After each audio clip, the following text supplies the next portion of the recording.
You think power is a man's game. A sword. A horse. A war cry. Blood. But Genghis Khan had a different tactic. His daughters didn't just marry, they annexed. While Europe argued whether women had souls, Mongol princesses were already running provinces. Not by grace, by order. In an empire where everything bowed to force, they were the force. History isn't made by men at war. It's made by women you never saw. So forget everything you thought you knew about the Mongols. This isn't a story about the Khan. This is about the ones who outlived him. Imagine you're a local ruler in the 13th century Central Asia. You've got land, warriors, a steady income of camels. Then, a gift arrives. A wedding proposal from Genghis Khan. Congratulations! You've been selected for marriage with consequences trademark. You get a Mongol princess, and in return, just 3 small conditions.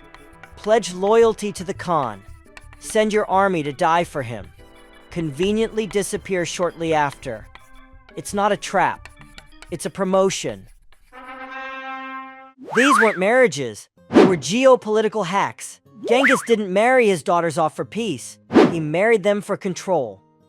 The husbands? Expendable. The daughters? Governors by proxy. Each death opened a throne. And each princess? A queen in all but name. Her name was Alakai Beki, daughter of the storm, wife to a prince, widow to a prince, and then ruler of a kingdom carved from the ashes of her grief. After her husband died on one of Genghis's convenient suicide missions, Alakai didn't retire to silence.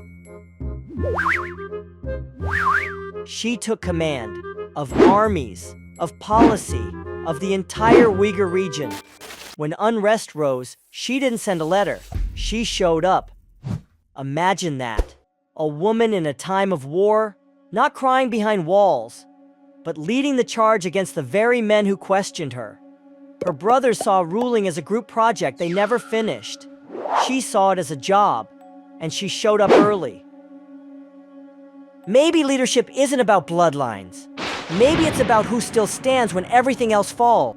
No sunshine, no palaces, just frostbite, fir trees, and tribes who hate you. Welcome to Chichagan's kingdom. The North, Siberia, where winter isn't coming. It owns the place. Genghis sent her there not as punishment, but as proof. Proof that a daughter could rule the wild and tame it.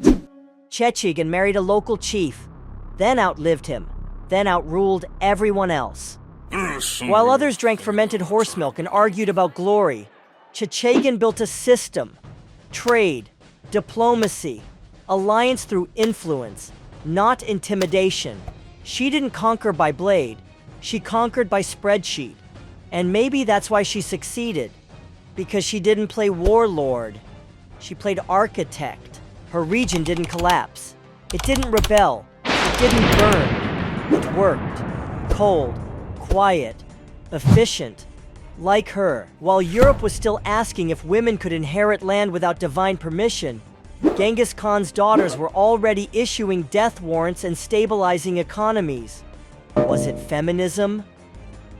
It was functionality, fermented in goat milk and enforced by military strategy. Was Genghis Khan a gender-progressive icon? Not even close. But did he build an empire by giving power to the only people who got things done? His daughters? Absolutely. You see, he didn't elevate women out of idealism. He did it out of brutal, ice-cold necessity, because his daughters delivered. And his sons? Let's just say, if empires were group projects, they were the guys who never replied to the thread. Maybe that's the harshest kind of equality. You get power, because no one else is qualified to handle it.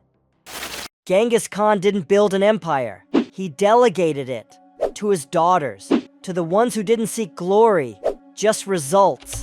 While his sons played war, His daughters played the long game. His father died early, but his mother, Hoyalun, she didn't. She fed them, protected them, negotiated survival in a world that eats weakness for breakfast. And little Temujin, he watched. He learned. So no, Genghis Khan wasn't a feminist. He was a pragmatist with trust issues, and the only people he could trust were the ones who already saved his life. Quiz time. How many daughters of Genghis Khan ruled territories after their husbands mysteriously died? Drop your guess in the comments. Smash that like button if you believe put a daughter in charge is the real golden rule. And subscribe if you want more history they never taught you in school.